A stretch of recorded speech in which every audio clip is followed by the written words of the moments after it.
Assalamualaikum warahmatullahi wabarakatuh. With me Evi, welcome back to my YouTube channel.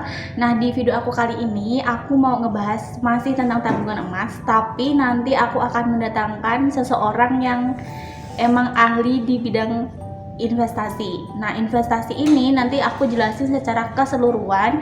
Jadi nggak cuma tabungan emas, nanti kita akan tanya-tanya sama Mas yang satu ini. Oke, nggak usah lama-lama, kita langsung panggil aja, namanya Mas Dwi. Ini kali pertama video YouTube aku bareng sama orang lain. Kita kenalan dulu sama teman aku yang satu ini. Halo guys. Halo. Nama saya Dwi. Saya senang banget sih sama yang namanya investasi. Teman-teman kalau bisa juga nanti subscribe channel aku juga punya channel YouTube juga. Romoda Investasi. Kontennya sih masih sedikit, masih kosong, tapi kalau teman-teman mau cek, mampir lah. Kan aku udah ngebahas beberapa video itu aku ngebahas tentang tabungan emas pegadaian. Nah, mumpung sekarang ada ahlinya nih perinvestasian, aku mau nanya nih, kira-kira dari kacamata investasi nih Mas, tabungan emas pegadaian ini positif sama negatifnya apa ya? Kalau tabungan emas itu kan dikenal sama sebagai instrumen yang paling aman gitu ya Mbak ya. Instrumennya paling aman guys kalau kalian mau invest jangka panjang terutama. Saya rekomendasi itu ke emas apapun, jadi boleh yang batangan, boleh kalian beli perhiasan kalau kalian senang. Cuman kalau perhiasan itu kalau menurut saya lebih ke lifestyle gitu ya, jadi kayak bukan invest. Mungkin kalau mbah-mbah dulu nyimpennya itu cincin, gelang, kalung kayak gitu, bentuknya perhiasan. Tapi kalau saat ini kan teman-teman milenial, terutama saya tahu yang nonton channel ini kan juga kebanyakan milenial gitu ya. Nah, itu saya rekomendasi yang kekinian guys. Yang kekinian itu adalah emas batangan dong, kayak gitu. Emas batangan. Itu emas yang murni 24 karat tanpa campuran. Oke. Itu berarti kelebihan tabungan emas atau investasi emas terkait inflasi gitu ya Mas ya? Waktu inflasi. Ya betul. Jadi kalau emas itu kan nilainya sebagai hedging atau sebagai lindung. Apa Mas? Ya, jadi kayak gini, hedging itu adalah sebagai lindung nilai teman-teman. Kalau teman-teman menyimpan uang itu kan lama-lama tergerus sama inflasi itu, karena harganya itu kan harga bahan-bahan atau bahan-bahan pokok itu kan semakin naik kayak gitu. Nah, uangnya itu kan semakin menurun teman-teman. Kalau teman-teman punya uang 100.000 terus teman-teman belanjakan mie instan nih misal, dapatnya 1 dos saat ini. Nah, nanti untuk 10 tahun ke depan mungkin teman-teman punya uang 100.000 itu cuma dapat 10 bungkus kayak gitu, enggak sampai 1 dos. Nah, itu yang namanya inflasi. Nah, kalau teman-teman 100.000 itu teman-teman belikan emas. Nah, di tahun ini teman-teman beli emas, 10 tahun ke depan ya emasnya tetap kayak gitu. Kalau ditukar ya nilainya mungkin jadi naik ya sekitar 250.000 atau mungkin 200.000. Nah, itu kalau dibelikan mie itu masih sama dapatnya 1 kardus kayak gitu. Jadi lindung nilai itu seperti itu. Kalau teman-teman punya emas dibelikan sekarang 1 dus, 10 tahun ke depan teman-teman masih simpen emasnya itu terus dibelikan mie tetap dapatnya 1 dus. Nah, itu yang namanya lindung aset atau lindung nilai. Sekarang positifnya mungkin udah dijelasin ya guys ya secara singkat sama Mas Dwi, dibandingkan sama investasi-investasi yang lain. Sekarang kekurangannya Mas. Nah, kalau kekurangannya memang emas ini kan fluktuatif ya Mbak. Fluktuatif itu kan harganya kadang naik, kadang turun. Nah, dalam jangka pendek kayak gitu. Tiba-tiba kok beli saat ini kok seminggu ke depan kok turun terus ya Mas. Nah, kalau semisal dalam jangka panjang emas itu cenderung mengalami kenaikan kayak gitu. Ya kekurangannya itu kalau dalam jangka waktu pendek ya harganya fluktuatif, kadang naik, kadang turun kayak gitu. Berarti strateginya kalau mau investasi emas jangan diambil dalam waktu pendek gitu ya Mas? Iya, namanya investasi itu untuk jangka panjang. Nggak mungkin dong kita beli emas saat ini terus 2 hari kemudian saya udah invest nih 2 hari kemudian saya jual. Instrumen investasi apapun itu akan cenderung mengalami kerugian, kecuali kalau teman-teman dagang ya beda. Trading itu dagang, beda sama investasi. Kalau sudah mengatakan investasi berarti ya itu dalam jangka waktu panjang. Nah, Mas, ada beberapa komentar di YouTube aku yang minta tolong untuk dijelasin jenis-jenis emas. Nah, dari Mas Dwi sendiri nih, apa aja sih jenis-jenis emas gitu kan? Kalau setahu aku, ya emas itu ada emas kuning, emas merah, emas putih, atau mungkin dilihat dari mereknya gitu. Atau gimana ya Mas ya? Jadi gini ya, kalau emas itu kan mungkin yang lebih ahli dari saya nanti bisa korek, bisa lebih saya diingatkan gitu kalau salah. Emas itu kan ada emas yang murni 24 karat. Terus ada juga emas bentuk perhiasan juga. Nah, perhiasan itu juga macam-macam karena itu kan campuran ya. Jadi ada emas yang hanya emas lapisan saja di perhiasannya itu ada. Ada juga emas putih. Nah, kayak gitu. Kalau dari karatasannya kita lihatnya dari situ. Nah, perbedaannya karatasannya berapa kayak gitu. Cuman kalau yang emas murni 24 karat itu memang bentuknya batangan. Kalau emas yang murni 24 karat dibuat perhiasan itu nanti bentuknya mudah melengkung, mudah apa karena adanya campuran itu supaya memperkuat bahannya kayak gitu. Ya prinsipnya sama sih kalau emas perhiasan maupun yang lantakan atau yang batangan. Oke, udah terjawab ya guys pertanyaannya jenis-jenis emas. Jadi bisa dilihat dari warnanya. Warnanya itu misalnya campurannya gitu, logam emas dicampur sama apa? Misalnya campur sama tembaga, campur sama perak dan lain sebagainya. Atau bisa dilihat juga dari jenis karatasannya. Misalnya emas tua itu karatasannya berapa, terus emas muda itu karatasannya berapa. Terus sekarang loncat dari bahas tentang emas, kita ngebahas tentang Mas Dwi saat ini instrumen investasi apa aja yang dimiliki gitu guys. Ya sebelumnya saya jelaskan dulu ya guys, instrumen investasi itu apa aja kayak gitu. Yang pertama itu ada deposito. Nah, yang kedua ada obligasi atau ya obligasi itu surat utang. Terus ada reksadana pasar uang, reksadana campuran, reksadana saham, terus ada juga emas, terus ada properti, terus ada saham. Nah itu sih. Ya. Nah dari semuanya yang disebutin tadi Mas Dwi punya apa aja? Oh iya, kalau saya emas jelas saya punya. Jelas emas, ya. Emas bentuk tabungan emas itu juga ada, terus emas batangan juga ada saya simpen karena untuk jangka panjang tentunya. Terus deposito Mbak, tapi deposito saat ini sudah saya cairkan karena begitu pandemi suku bunganya turun ya guys di masa pandemi tidak menarik. Terus saya daripada tidak ada keuntungan di situ saya ambil. Terus saya alihkan ke instrumen yang lebih agresif. Nah, agresif itu saya alihkan ke saham.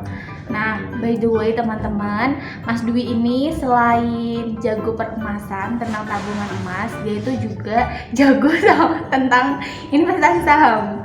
Jadi udah lama banget dia join gitu investasi saham dan udah ahli karena ikut beberapa webinar ya, bisa dikatakan gitu ya Mas ya. Nah coba nih sebagai orang awam nih, aku nanti lain kali aku akan buat sesi yang lebih panjang atau bisa lihat di channel YouTube-nya Mas Dwi tentang investasi saham. Tapi secara singkat aja sih, gimana sih Mas cara memulai investasi saham? Buat aku nih, aku kan nggak punya instrumen saham guys. Gimana Mas? Gini. Jadi instrumen investasi itu ada keuntungan, ada resiko. Jadi kalau semisal saham itu kan instrumen investasi yang memiliki keuntungan lebih banyak daripada instrumen yang lain.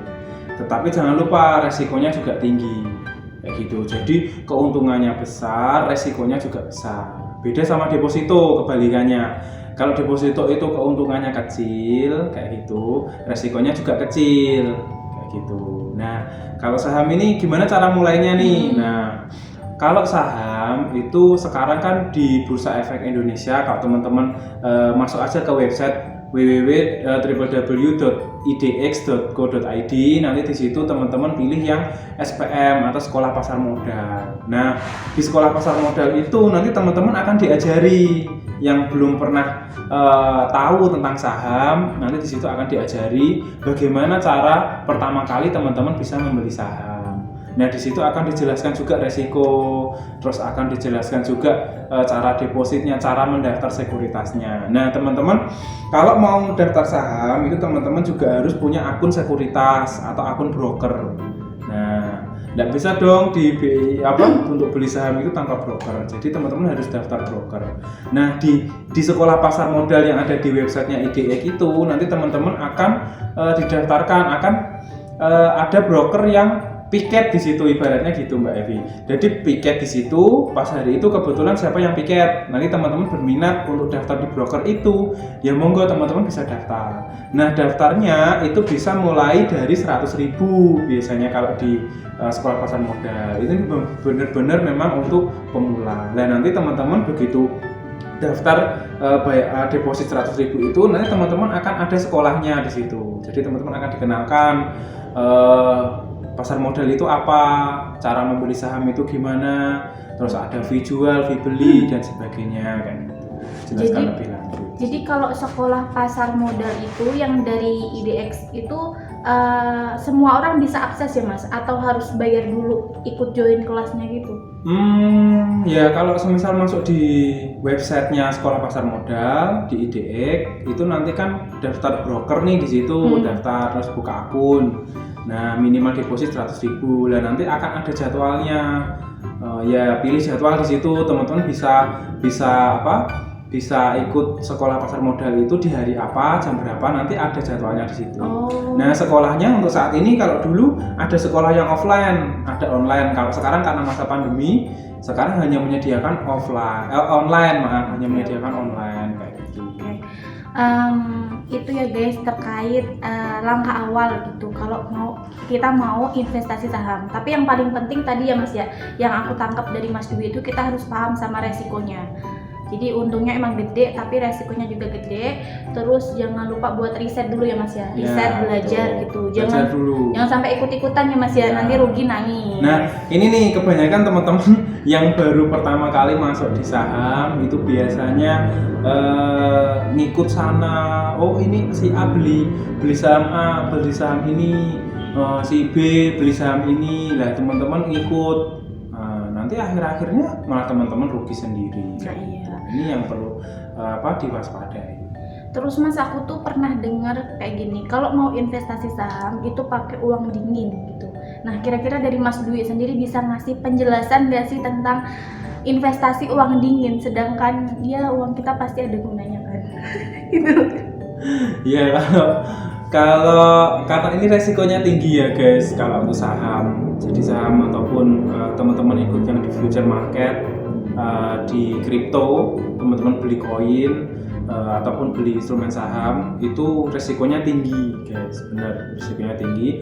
Dan jangan gunakan uang dapur kayak gitu. Uang dapur itu uang yang digunakan untuk kebutuhan sehari-hari. Jadi gunakanlah uang dingin. Nah, teman-teman bisa mulai kok dengan 100.000 itu tadi.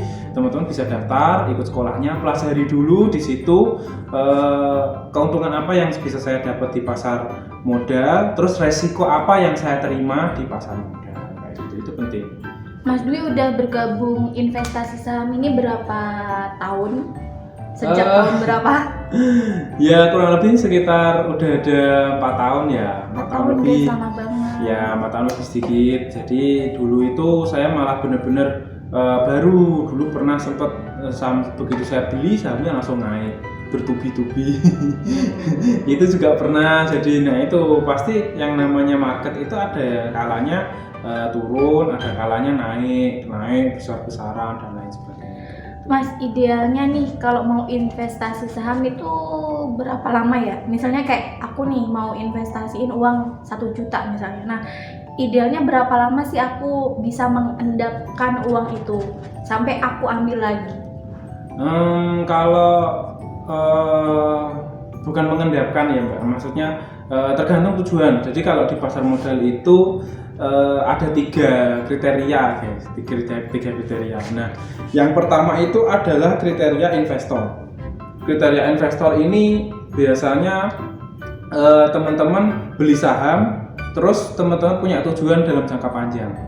Nah, dan teman-teman hanya mengharapkan dividen atau laba yang dibagikan ke investor kayak gitu. Itu benar-benar dia tipenya investor untuk jangka panjang dan memiliki harapan di masa yang akan datang harganya akan naik ya gitu seiring dengan pertumbuhan kinerja dari perusahaan. Dan tipe investor ini biasanya dia punya moto atau punya visi, saya membeli saham dari perusahaan berarti saya membeli bisnis dari perusahaan tersebut. Kayak gitu. Nah, tipe yang kedua ini adalah tipenya trader atau tukang dagang di pasar modal. Tukang dagang ini dibagi lagi, ada scalper, ada swing, terus ada fast trade dan lain-lain. Itu kalau saya jabarkan panjang Mbak. Itu bisa sampai udah 17 iya, sampai mungkin satu hari ini kalau saya jabarkan. Nah, cuman intinya kalau trader itu dia bisa juga beli pagi jual sore, atau beli hari ini jual besok, atau jual hari ini beli hari ini dijual minggu depan. Itu juga termasuk trading. Itu juga termasuk trader atau dagang. Jadi dia beli di harga bawah, jual di harga yang lebih tinggi dengan waktu yang singkat. Itu namanya trader. Di pasar modal ada nih, dan kebanyakan yang ada di pasar modal ini tipenya adalah tipe trader. Ya, tipe investor itu sedikit lah daripada tipe trader. Nah, yang ketiga itu adalah tipe spekulan. Kayak gitu. Apa tuh spekulan? Nah, Mas? biasanya kalau tipe spekulan ini adalah teman-teman yang kayak memiliki spekulasi saja. Oh, saya mau beli, pokoknya gambler lah, tipenya tipe gambler kayak gitu, bukan spekulan ya, tipe gambler atau gambling. Saya hari ini beli, pokoknya saya beli, dah. Nah, kebanyakan tipe gambling ini dia tidak memiliki ilmu yang cukup di pasar modal. Biasanya sering rugi kayak gitu. Nah, orang-orang yang biasanya cuma ikut-ikutan di grup, beli saham A hari ini, wah saham ini diangkat, terus teman-teman beli lah, ini biasanya termasuk tipe-tipe gambler. Dia tidak punya analisa, tidak punya ilmu, tidak bisa pasang stop loss dan lain sebagainya. Itu kebanyakan boncos di situ. Apa itu boncos? Boncos ya, ya pasti rugi lah di dalam itu. Rugi, ya kan? ya. Ya itu kebanyakan teman-teman pemula itu. Makanya sebelum masuk ke pasar modal, tolong pelajari ilmunya dulu. Apapun deh, tipe investasi yang tadi saya sebutkan, kalau teman-teman tidak punya ilmunya, itu teman-teman masuk ke tipe gambler kayak gitu. Nah itu kebanyakan teman-teman boncos di situ. Oke. Kayak gitu. itu ya teman-teman, itu sudah saya jelasin. Jadi jangan lupa teman-teman itu pelajari ilmunya dulu sebelum kalau teman-teman mau masuk ke pasar modal. Pertanyaan yang terakhir Mas, dari 100% penghasilan Mas Dwi yang didapetin tiap bulannya, kira-kira berapa persen sih yang dialokasikan untuk investasi? Kalau itu lebih ke money management ya sebenarnya Mbak. Ini kalau mau saya bongkar itu nanti panjang, cuman secara singkat saja. Nah, untuk money management itu saya alokasikan sebesar 30% dari total penghasilan saya. Penghasilan ini total ya guys, jadi kayak dapat dari gaji perusahaan, dari passive income investasi, itu saya putarkan lagi 30% itu saya putarkan lagi, saya masukkan ke instrumen-instrumen investasi kayak gitu. Nah, 30% ini tuh benar-benar uang dingin yang nggak bakal digunakan. Ya, 30% ini kan masih dibagi lagi Mbak ke instrumen investasi. Ya, semuanya tidak langsung. Kalau saham ini kan termasuk investasi agresif ya. Agresif. Jadi kalau naik ya naik besar, kalau turun ya boncos kayak gitu. Ya itu 30% saya bagi lagi, ada yang ke emas, ada yang ke obligasi, ada yang ke reksadana, ada yang ke peer-to-peer lending, ada yang ke saham kayak gitu. Itu saya bagi-bagi lagi dari 30% itu. Nah, itu apa? Nah, ini sebenarnya namanya diversifikasi. Kalau guru saya dulu bilang, jangan menaruh telur di dalam hanya pada satu keranjang kayak gitu. Jadi taruhlah di beberapa keranjang. Jadi kalau satu keranjangnya itu jatuh, ya sudah, telur kita masih ada, masih ada telur yang lain kayak gitu. Karena kita tidak akan tahu masa depan itu kayak apa kayak gitu. Bisa saja kelihatannya investasi ini aman, ternyata kok boncos terus, kayak mungkin surat hutang pun bisa ada resiko. Oh, saya memberikan pinjaman ke obligasi perusahaan misal. Ternyata perusahaannya tidak mau bayar bunga, tidak gagal bayar atau dan sebagainya, itu juga beresiko guys. Oke teman-teman, sudah 21 menitan kita ngobrol sama Mas Dwi. Nanti kalau misalnya ada pertanyaan lain bisa ditulis di kolom komentar, atau bisa juga main ke YouTube-nya Mas Dwi, namanya Remaja Investasi. Nah nanti bisa tulis di kolom komentar, aku bakal tanyain ke Mas Dwi, nanti aku jawab. Atau misalnya pertanyaannya panjang, aku bisa bikin video selanjutnya. Terima kasih guys, terima kasih Mas Dwi udah mau datang di channel YouTube aku ngobrol-ngobrol. Terima kasih juga buat kalian, jangan lupa like, komen, subscribe. Assalamualaikum warahmatullahi wabarakatuh. Dadah dong Mas. Dadah.